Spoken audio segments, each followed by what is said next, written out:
Mummy শব্দটা শুনলেই প্রথমে যেটা চোখের সামনে ভাসে তা হলো বিশাল পিরামিড আর কারুকার্যময় কফিনে শায়িত কাপড়ে পেঁচানো মৃতদেহ। মমি মূলত মিশরীয় সভ্যতার কথাই মনে করিয়ে দেয় আমাদের।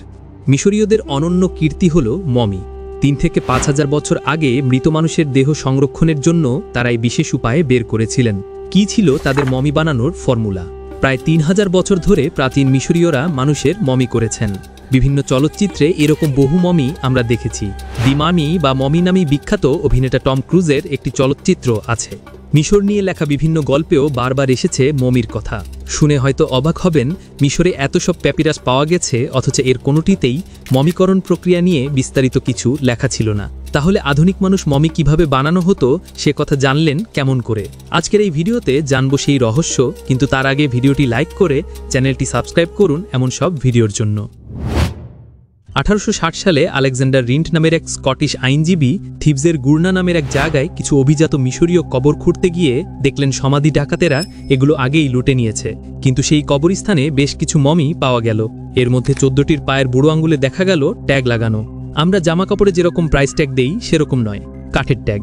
বোঝা গেল এমবমাররা একসঙ্গে যেহেতু অনেক মমি নিয়ে কাজ করতেন, তাই প্রতিটির গায়ে ট্যাগ লাগিয়ে তাতে নাম পরিচয় লেখে রাখতেন যাতে পরে চেনা যায়।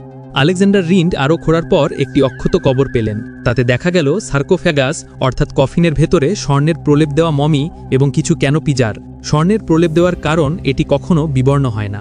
মিশরীয়রা তাই স্বর্ণকে ভাবতেন অমরত্বের প্রতীক। এই কবরে মমির পাশে পাওয়া যায় একটি প্যাপিরাস। সেই প্যাপিরাসে ছিল বিভিন্ন দেয়ালচিত্র। দেয়ালচিত্রে দেখা যাচ্ছে মমির শেষ ধাপ মৃতদেহকে কাপড়ে মোড়ানো হচ্ছে। এই চিত্রে দেখা যাচ্ছে দেহটি টেবিলে নয়, দুটি পাথরখণ্ডের ওপরে রাখা আছে। বোঝাই যাচ্ছে কাপড়ে মোড়ানোর সুবিধার্থেই এমনটা করা হয়েছে। কিন্তু এখান থেকে বেশি কিছু জানা যায়নি। পরে এই তথ্য পাওয়া যায় একজন অমিশরীয় থেকে। তার নাম হেরোডোটাস। তিনি বলেন, প্রাচীন মিশরে যারা মমি বানানোর কাজ করতেন, মিশরীয়রা তাদের বলতেন আনুবিসের মানুষ। ইংরেজিতে তাদের বলা হয় এমবামার। মৃতদেহকে এমবামারের কাছে নিয়ে যাওয়া হতো মারা যাওয়ার 4 দিন পর। এমবামারদের কাছে মৃতদেহ নিয়ে যাওয়ার আগে ঠিক করা হতো মমি কেমন হবে। এমবামারদের কাছে বিভিন্ন ধরনের কাঠের তৈরি নমুনা থাকত। 3 ধরনের মমিকরণ প্রক্রিয়া ছিল তাদের। মৃতের পরিবার আর্থিক সামর্থ্য অনুযায়ী বেছে নিত কী ধরনের মমি তারা চায়।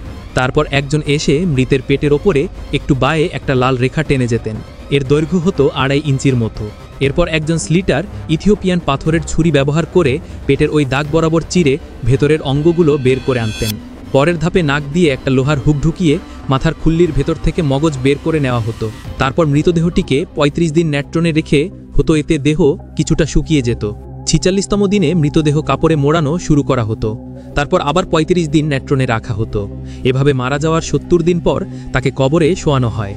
বন্ধুরা, পরের পার্টে দেখাবো প্রাচীন মিশরীয়রা এত কিছু নিয়ে লিখলেও মমি নিয়ে তারা বিস্তারিত কিছু লিখে গেলেন না কেন। আর বব ব্রিয়ের মমি তৈরির রহস্য দ্বিতীয় পার্ট চাইলে কমেন্ট করো মমি। আর সাবস্ক্রাইব করতে ভুলো না এমন সব ভিডিওর জন্য।